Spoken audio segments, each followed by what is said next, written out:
Apakah boleh dalam syariat Islam kita menghitbah wanita bercadar untuk memperlihatkan wajahnya terlebih dahulu kepada calon suami? Boleh.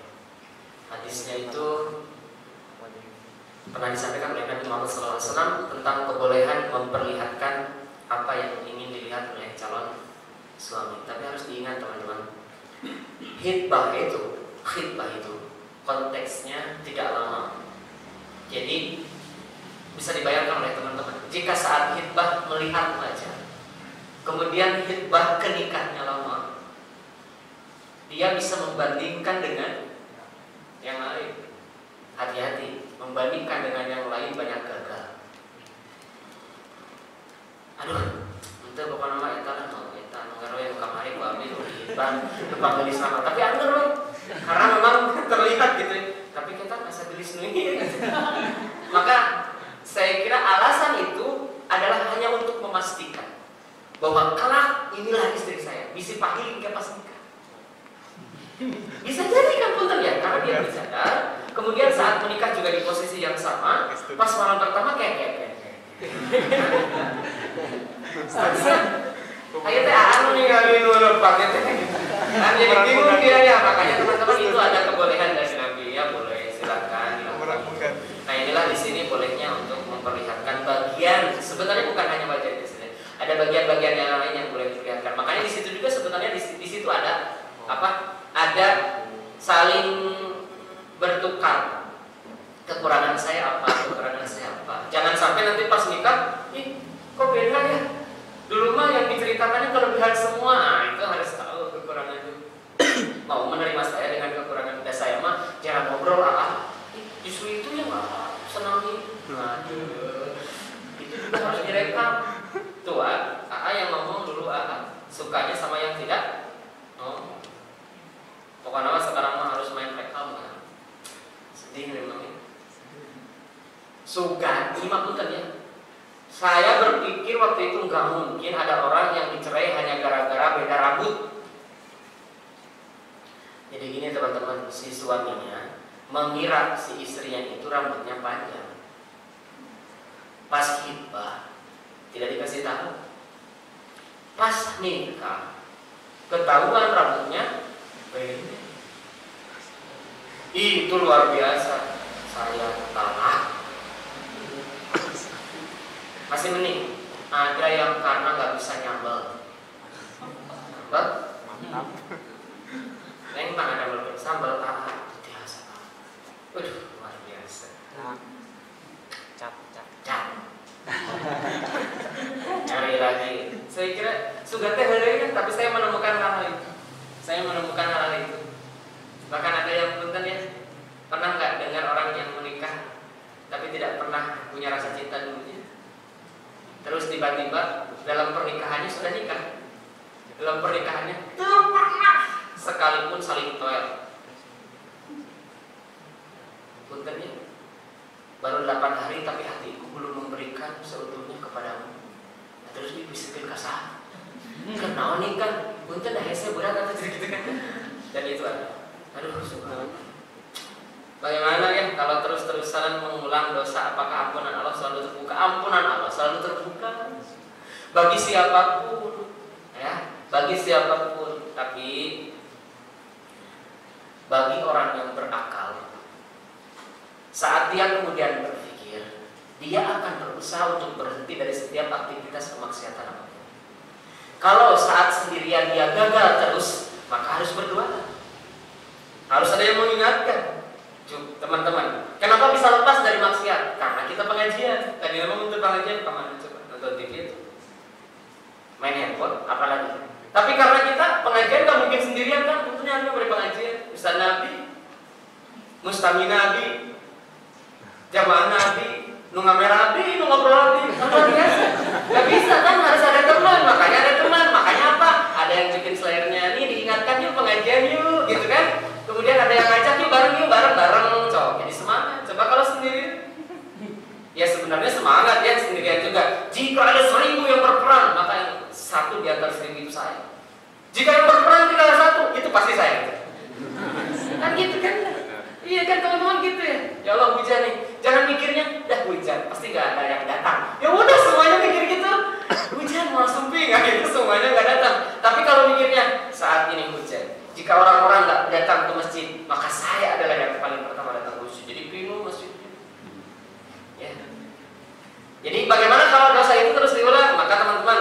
jika dosanya terus diulang dan disengaja diulang-ulang, murka kesananya jadi dilaknat ke Allah. Susah berubah, hati-hati. Saat berubah untuk meninggalkan sebuah maksiat tapi tidak bisa, itu bisa jadi dua kemungkinannya. Allah tidak ampuni dan itu dilaknat oleh Allah Subhanahu wa taala.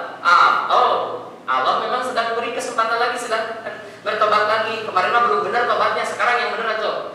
Tobat lagi. Hanya ini sangat tipis masalahnya, tinggal cek ini laknat dari Allah atau kesempatan lain dari Allah. Pas kita lihat ini mah terus tahun 55 tahun nih, saya kira terubah-ubah. Saya jadi hati-hati itu mah dilaknat. Jadi kalau dilaknat itu ya diulang-ulang dosanya kan terus-menerus. Nah yang diampuni juga memang terus begitu karena Allah mengampuni atau mencintai orang-orang yang berbuat dosa. Dan coba dilihat oleh teman-teman kalimatnya bukan berbuat dosa, tapi tawab, tapi khoto itu sering berbuat salah. Bukan berbuat salah tapi sering berbuat salah. Berarti akan sering bertaubat. Yang dicintai oleh Allah adalah orang-orang yang sering bertaubat. Berarti dia banyak salah. Beruntunglah yang banyak salah karena akan banyak taubat. Anu salah nu salah teu tobat. Ayo salah numpuk tapi teu tobat. Minimal atau salah sekali astagfirullah, 2 kali astagfirullah, 3 kali astagfirullah. Asal ingat bahwa ujungnya adalah aku minta diampuni oleh Allah. Ini mah kewe terakhir penyakitnya umur teh gitu ya. Nah ini mah mantep nih yang begini nih, nantang ke Allah. Bagaimana jika kita meminta sesuatu kepada Allah hingga menangis? Boleh, minta naon atunya? Hidupkan nangis? Apakah ini karena Allah atau yang akan membesarkan api neraka? Oke, karena bisa termasuk tidak bersyukur atau tidak percaya terhadap janji Allah. Nah ini pertanyaannya, janji yang mana? Ya Allah, saya 6 tahun kemarin mengadoakan si Eta supaya jadi suami saya. Geningan saya menerima undangan darinya dan menikah dengan yang lain, ya Allah. Merasa sia-sia ketika doa, ya Allah. Gitu, tiba-tiba dia nangis kan, ya Allah. Ya Allah, ini baru undangan, ya Allah. Hari-hari belum terjadi.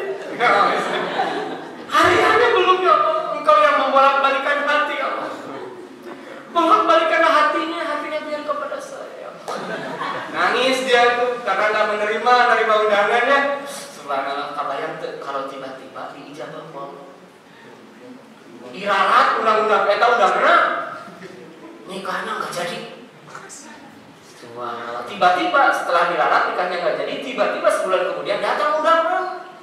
Undangannya adalah orang yang ngedoa ini. So, dilaknat maaf batur. Oh sih iya, lu ngarebut nanti pasti gitu. Jadi terangan. Jadi teman-teman gini, ini kita nangisnya meminta kepada Allah boleh meminta kepada Allah mah. Kenapa menangis? Gini teman-teman, bukan karena tidak diijabahnya, bukan. Tapi gini, ya Allah kita terbawa keeranya, aku itu kan dosa tapi nyuhunkeun wae, nangis. Ini saya terlalu banyak dosa ya Allah, tapi nyuhunkeun wae masih terbuka keera kayak eta nangis teh. Bukan karena tidak diijabah, dan tidak diijabah itu adalah hak dari Allah. Terserah Allah mau ijabah atau tidak. Pantas tidak kita diijabah doanya oleh Allah.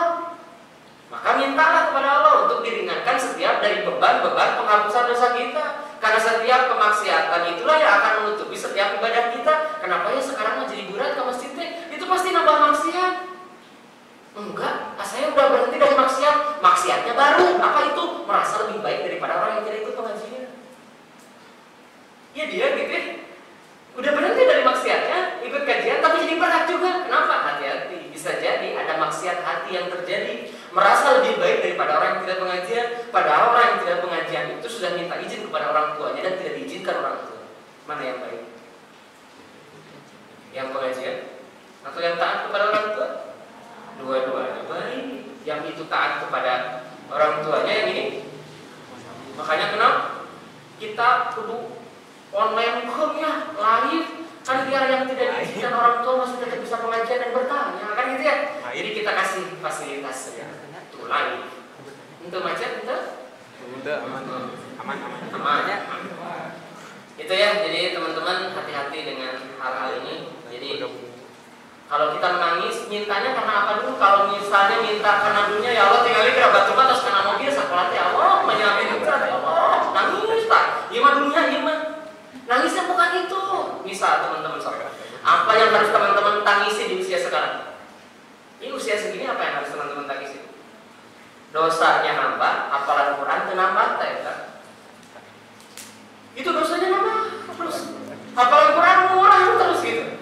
Dan alasan apapun saya kira bisa dijadikan untuk teman-teman kemudian menikah, menangis, macam menikah. Bagaimana hukumnya menikah dengan mahar membaca Quran atau baik? Saya termasuk yang dulu maharnya dengan Quran, tapi mahar itu harus berbentuk fisik. Jadi kita harus lihat dulu runtut. Runtut kenapa di zaman Nabi ada yang ditanya, kamu punya besi ya tuh? Ditanya emas gak punya, ditanya uang gak punya, ditanya emas gak punya, hari ini kamu yang atau kata besi, tergaduh cina Nabi ambil besi yang tergaduh. Bentar teman-teman nih.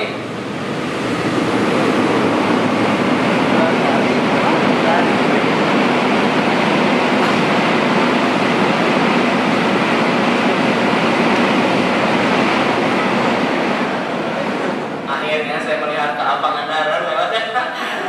Tadi mah Turangga ini ke Pangandaran cung terus naik ke Bandung aja ke Maya Sareng Sapera. Luar biasa. Ini mah aja apa deh. Ayo coba mumpung dirakenya yuk. Santerbong. Biasa Indonesia nih. Maka kami mau naik ke stasiun ya. Kalau kita lewat stasiun, pinuh gitu mah. Ngabring, terus naik Pangandaran. Dari Pangandaran. Naik KA Pangandaran. Iklannya fokus ya. Ada jembatan Pangandaran, pantai Pangandaran. Jadi orang yang kaya KA Pangandaran itu Banjar Pangandaran, padahal Banjar Gambir. Nyambung aja. Jadi teman-teman gini, di zaman Nabi itu ada yang ditanya begitu, besi nggak punya, kamu punya hafalan Quran tidak? Oh punya. Nah maksudnya bukan hanya dengan hafalan Quran dia baca selesai, bukan. Tapi di zaman Nabi itu apa? Mengajarkan. Dia punya hafalan itu ajarkan. Jika isinya tentang satu hal, maka ajarkan hal itu, bukan hanya baca. Teman saya menikah di Bandung, Cimahi, dengan mas kawin berapa gram ya, lupa lagi saya emasnya, kalau tidak salah cincinnya itu 6 atau berapa gram, agak terlalu besar, ditambah surat Al-Ikhlas. Ini bacanya Al-Ikhlas. Qul huwallahu ahad. Satu matchingnya, tapi jangan pernah bilang enggak matching. Justru inilah karena kuasanya Allah. Amat tauhidnya kuat, Neng juga nanti ajarkan supaya tauhidnya kuat, kan gitu. Boleh? Boleh, tapi tidak hanya dengan Quran. Harus ada yang bentuknya fisik. Karena mahar itu bisa digunakan, sok lihat di dalam ayat-ayatnya, bahwa mahar itu adalah sesuatu sedekah gitu. Dan lebih kepada material. Maka teman-teman, ya atau apa atau maka kenapa Nabi nanya dulu ya, ada tembaga atau tembaga, besi atau besi? Kenapa nanya itu dulu? Karena memang itu.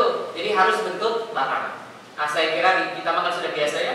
Seperangkat alat sholat dan masjidnya ditambah surat Al-Baqarah.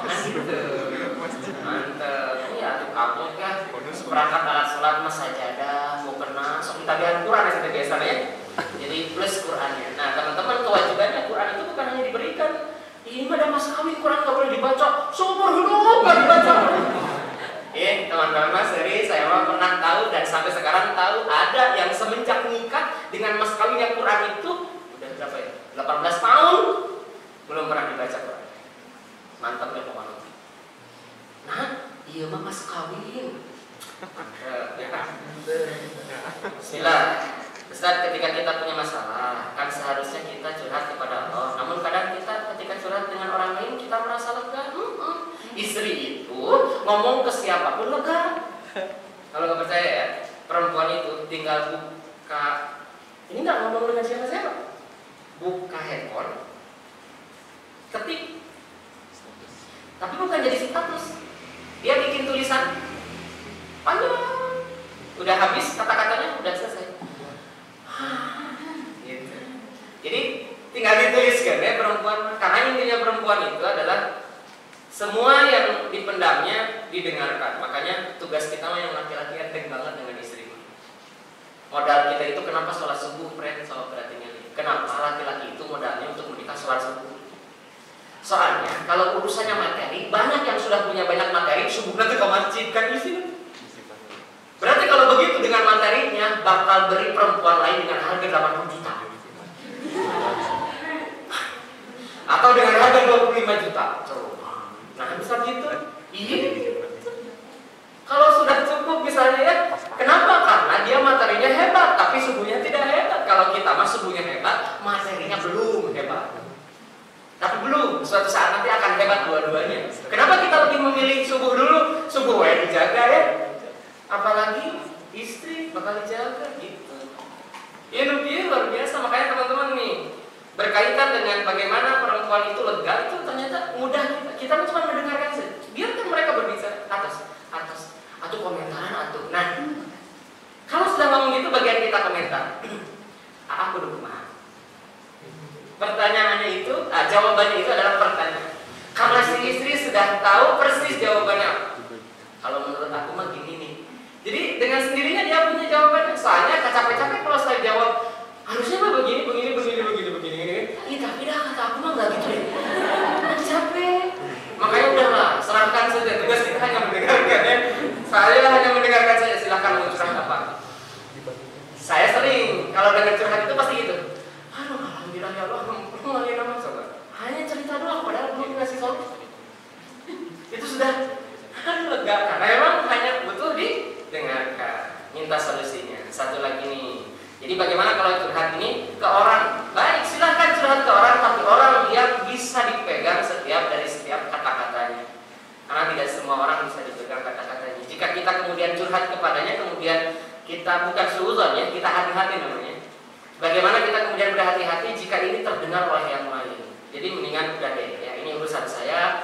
Curhat kepada Allah sejatinya yang lebih tahu urusan apapun. Kenapa kita jadi merasa leganya tidak hanya cukup kepada Allah, belum pakai nangis? Ya Allah sudah. Yang nangisnya bukan hanya karena Allah, pasti ada yang lain yang mengganjal, sehingga tidak merasa bahagia saat menangis dengan masalah itu.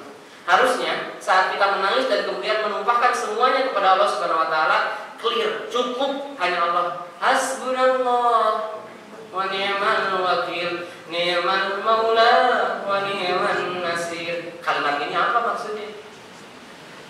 Kalau kemudian kita tidak pahami bahwa kalimat ini adalah hasbunallah, cukup hanya Allah. Cukup apanya? Segala urusannya. Bagi kita ini begini, Allah yang mencukupi semuanya, Allah yang memudahkan semuanya. Maka cukup Allah sebagai tempat berlindung kita, sebagai bentuk meminta kita hanya kepada Allah saja. Nah, tinggal berlatih. Untuk hal ini kita berlatih teman-teman. Berlatih bagaimana curhat ini udah hanya kepada Allah Subhanahu Wa Taala saja. Karena puntennya orang-orang yang tahu tentang Quran itu bukan tidak punya masalah, tapi mereka tidak pernah mengumbar masalah itu di depan orang. Mereka hanya cukup menyampaikannya kepada Allah dan mereka cari lagi di Quran tentang jawaban-jawaban dari setiap permasalahan itu. Maka sok teman-teman silakan dipelajari, terus dilatih karena ini perlu latihan. Saya kira nanti teman-teman belum nikah, sudah menikah semakin berat lagi, harus dilatih lagi. Sabarnya dilatih, saling memahaminya dilatih, syukurnya harus dilatih, semuanya harus dilatih. Karena menikah itu rumah tangga, tangganya harus semakin atas. Ini kita kadang-kadang nyeret istri bisa seret kali mau naik kan, atau suaminya yang gak mau naik tangga di bawah terus gitu. Nah kita bagaimana supaya dua-duanya naik? Satu lagi, ketika kita ingin bernikah, namun orang tua melarang, apa yang harus saya lakukan? Baik, sementara taati dulu orang tua, taati dulu orang tua. Karena sejatinya berkaitan dengan hal ini masih ada perdebatan. Jika ada satu hal berkaitan dengan perdebatan antara wajib, antara sunnah dan lain sebagainya, maka di konteks yang lebih wajib tidak ada perdebatannya, kita lebih dahulukan. Taat kepada orang tua wajib. Jika ini tidak bertentangan dengan syariat misalnya, karena syariat bernikah ini masih ada yang mengatakan boleh, ada yang mengatakan sunnah, ada yang mengatakan wajib, berarti kan kalau dibuka haram gitu ya. Maka dalam konteks ini orang tua ini lebih sepakat semua ulama bahwa mentaati orang tua dalam hal ini adalah lebih utama. Nah, teman-teman, hanya kita memang di akhir zaman ini luar biasa sekali. Bagaimana kita menyaksikan, mudah-mudahan teman-teman tidak termasuk jadi pelakunya. Bagaimana kita menyaksikan sekarang ini dengan teknologi yang ada, orang tidak pernah tahu pada awalnya, jadi semuanya tahu. Orang tidak pernah kenal awalnya, jadi kenal semuanya. Dan ini sempat disampaikan oleh Nabi bahwa tidak ada fitnah yang paling besar untuk laki-laki kecuali adalah perempuan. Dan sebaliknya berarti tidak ada fitnah yang paling besar untuk perempuan kecuali, bukankah yang kemarin bunuh diri nembaknya di mana itu? Cara apa di mana ya? Nembak kepalanya, meninggal dua-duanya. Mantap ya, keren. Dua-duanya tidak pakai baju kan?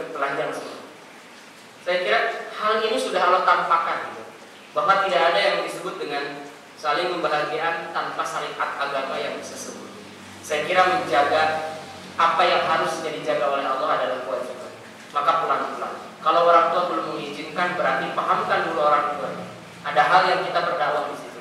Memahamkannya bisa dengan beberapa hal. Bisa dengan cari tahu apa kebahagiaan orang tua. Nah, kita cari tahu nih, orang tua bahagianya apa. Baru kita kemudian berbicara di situ, pelan-pelan saja. Jangan sampai kemudian jadi bermusuhan dengan orang tua. Karena ada salah satu ciri kiamat. Salah satu ciri kiamat adalah saat bapak dibenci, saat ibu tidak dihargai. Saat ibu tidak dihargai, saat bapak dibenci. Maaf tentunya, kasus membenci bapak ini banyak banget. Saya baru lihat kemudian hadisnya, memang ada ciri kiamat adalah nanti di akhirnya katanya kata Nabi akan ada bapak itu banyak dibenci dan ibu banyak tidak dihargai.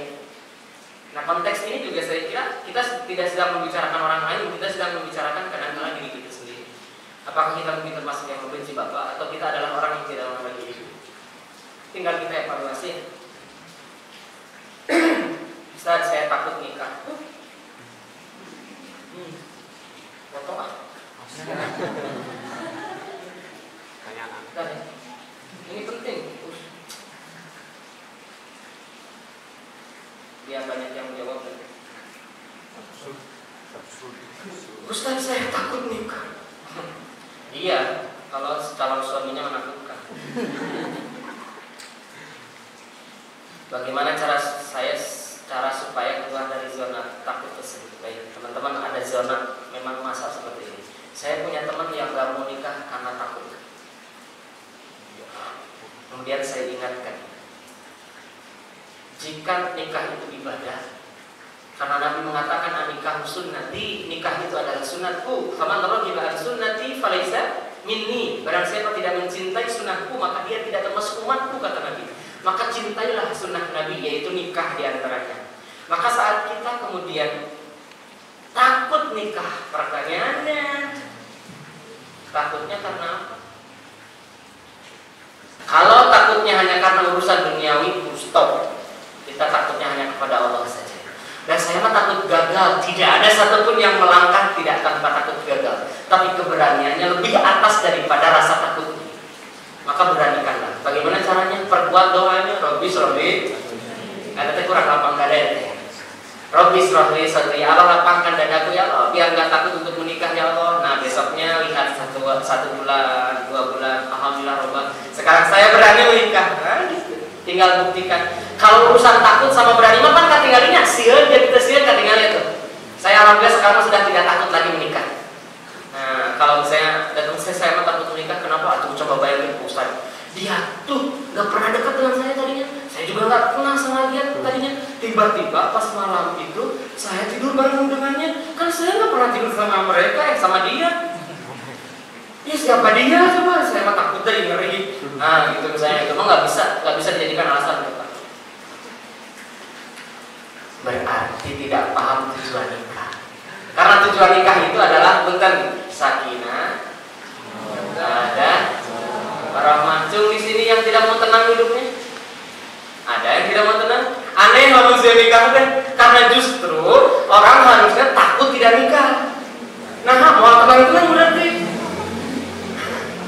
bingung atau harus kemana? So, ya kalau punya suami makanya supaya tenang, lihat istri jadi tenang. Suami dilihat oleh istrinya, istri jadi melihat suaminya jadi tenang. Itu sakinah namanya, mawaddah. Kalau mau cintanya cinta yang halal, saat saling dua makhluk Allah saling mencintai dan halal di hadapan Allah bahkan jadi ibadah, ya nikah namanya. Yang ketiga rahmat. Kalau mau mengundang rahmat dari Allah, setiap rasa kasih sayang kita adalah mengundang rahmat dari Allah. Rasa benci kita juga kepadanya karena takut dia disiksa oleh neraka, oleh Allah. Di neraka itu pun adalah rahmat dari Allah. Maka segalanya jadi ibadah. Maka coba, ini mah harus diskusi khusus kunaon sieun.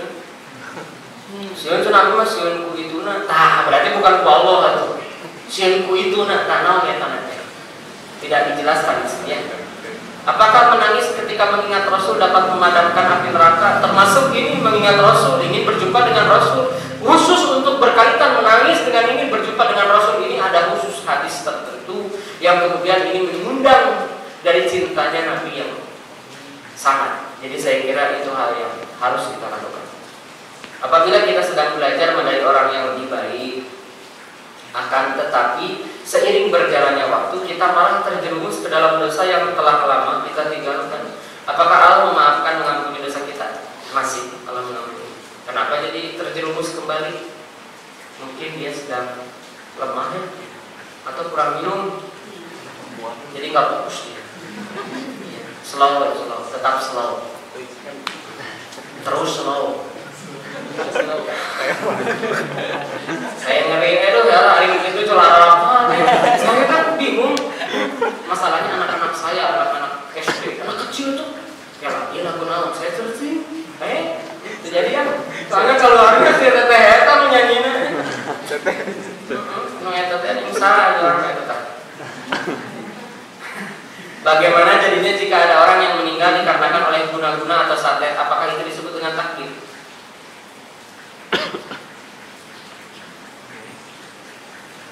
Sebelum menjawab kata takdir, sanes diguna-guna. Iya, apa guna-guna di mana kan itu masalahnya? Bentar teman-teman. Mengatakan satu hal tentang guna-guna itu harus benar, karena sedikit saja salah kita musyrik. Kita mempercayai seseorang terkena guna-guna dan kita tidak punya dalil atau alasan saat ditanya, alasan yang ngawur, tidak jelas, tidak ada dalilnya, maka bisa jadi justru kita termasuk terjerumus ke dalam kemusyrikan. Maka bukan teman-teman, pesan saya ya untuk saya dan teman-teman yang hadir saat ini, jangan terlalu cepat memvonis jin satu itu. Kenapa tuh Arianto dia liar wae kucingnya tadi. Ayo lu kena jin. Kamu tuh. Taros lah. Tadi siang makan tuh. Alhamdulillah ke acara kita tuh sahur. Sahur tadi. Nanti ada cek Nabi Ali sahur sehat. Ngantu sahur tadi. Jadi kan liur. Bila pernah di sini salatri. Upacara kita sarapan dulu makan liur. Kesangan, karoneng, pingsan itu gitu. Jadi betul teman-teman, ini saya sedang mengajak saya ya yang terkhusus ini. Urusan yang gaib itu mangga cek ini mah biar kita sama ya teman-teman. Sok paninggalikeun, ari urusan gaib cukup diimani atau diketahui? Urusan gaib diimani, diketahui.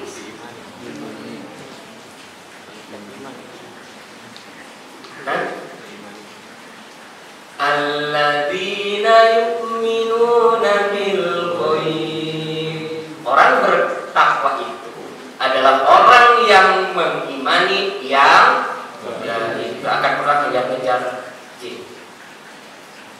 Ini maksud saya. Apa urusan kita mengejar jin? Dulu ada sempat ustadz pemburu hantu ya. Tewa karena botol. Nanya jin tak bisa keluar tidak botol. Asa aneh, mana tak bisa keluar tidak botol. Di udang, jinnya tuh katingali lewat karena tembok. Mana masih ustaz mencari lewat tembok. Kan dia kena tangga. Pintar mana ustaz jin? Pintar jin. Hari dia ketawa. Masuk kena botol. Aduh, asa tuh ingin kita klarifikasi ternyata penipuan kan. Oh betul, nah arah ratingnya tinggi. Itu ngarah rame. Jadi teman-teman gini, ini berkaitan dengan ini hati-hati. Jika memang betul pada akhirnya ini karena santet ya, atau karena guna-guna, apakah ini termasuk takdir? Nah, urusan matinya itu takdir. Sekalipun dia tidak disantet waktu itu maut.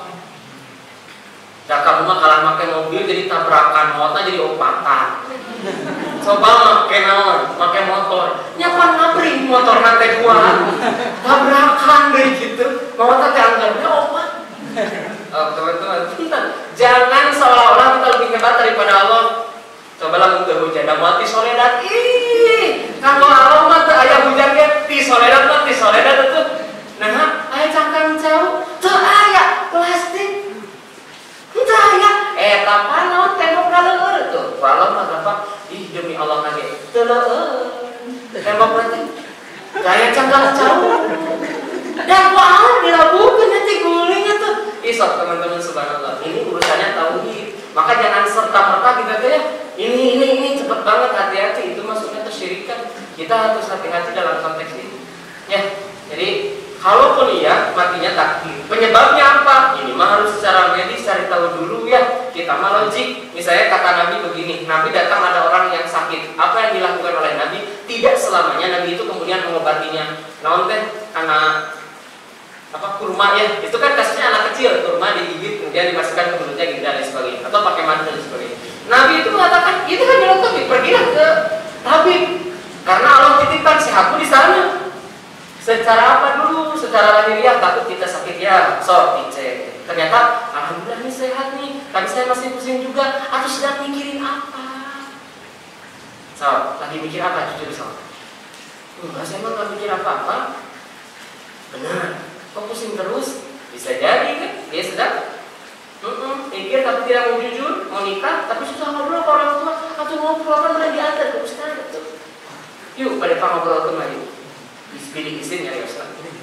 Jadi urusan meninggalnya, begini teman-teman, urusan meninggalnya idza jaa ajaluhum, kalau sudah datang ajal seseorang, la yastakhiruna sa'atan wa la yastaqdimun, tidak ada yang bisa diakhirkan ataupun dipercepat. Alimah yang mau kan, jadi kemauan itu keburu ke rumah sakit, nah belum waktunya.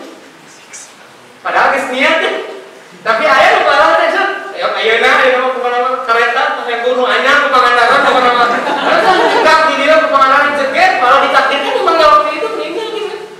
Tapi saat awal tidak ditakdirkan, entah siapa datang dari mana, itu datang depres atau depresnya balok di bawah. Mana itu? Depres. Indonesia teh Indonesia, Amerika mah hebat, Kapten Amerika. Film-film. Jadi itu teman-teman. Kalaupun nanti ini kaitannya ke guna-guna atau saatnya kita nggak bisa menentukan ini adalah ini. Dah terus, kamu jangan naon tadi lagi. Dia jadi benjol-benjol, dia jadi nyeri-nyeri pas keuangan nanti gitu. Apakah itu? Cek dulu. Soalnya ini rentan. Kalau kita langsung, yakin ini adalah santet. Berarti kita yakin nih. Jangan dulu. Kalau betul. Cek dulu. Yang kedua, pada rakaat 3 dan 4 dalam sholat baiknya kita itu membaca surat lain atau cukup Al-Fatihah saja. Hadis Nabi mengatakan di rakaat 2 dan 3 hanya membaca surat Al-Fatihah tanpa surat.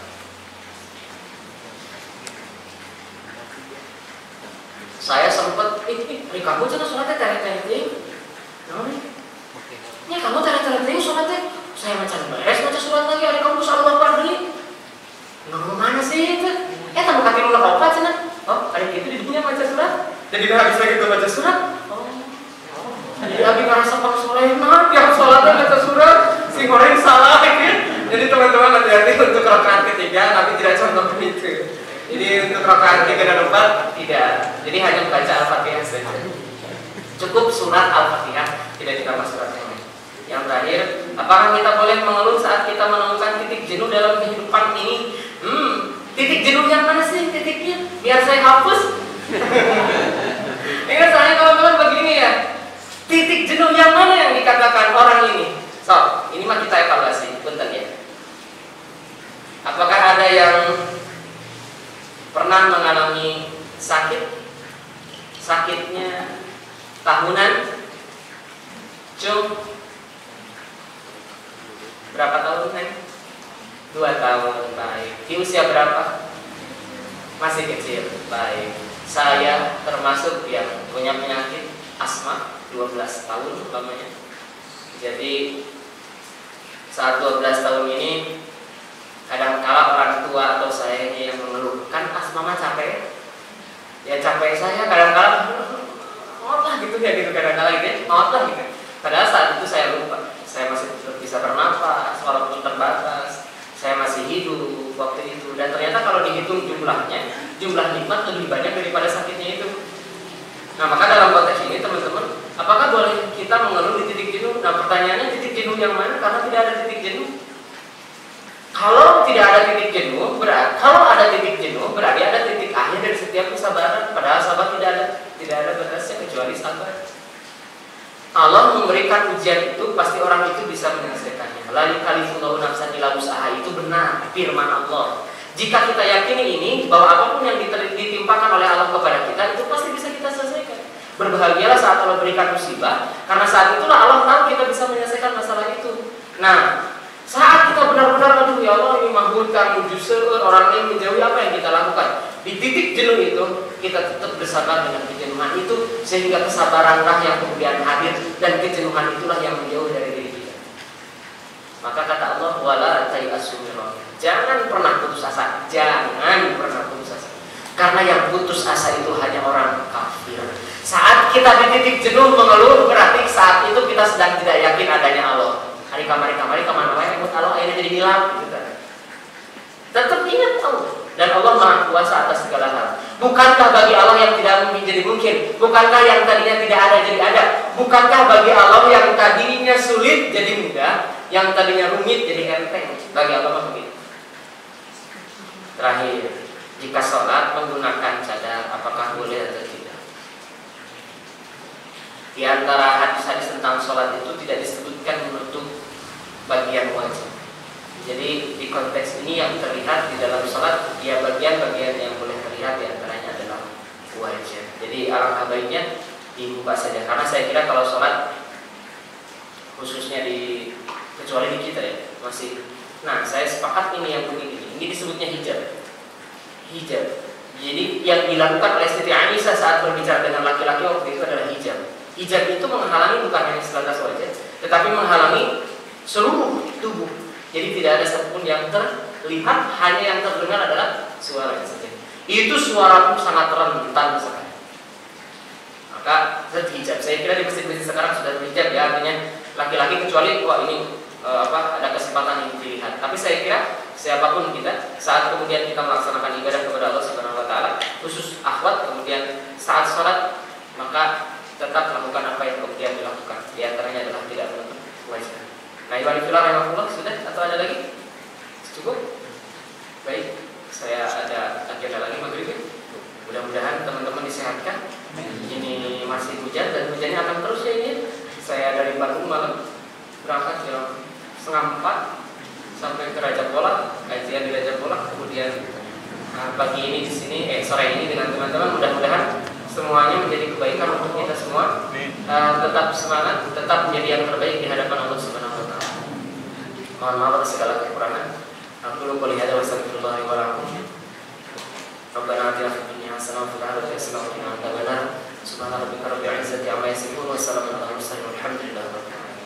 Wassalamualaikum warahmatullahi wabarakatuh. لا إله إلا الله محمد رسول الله عليه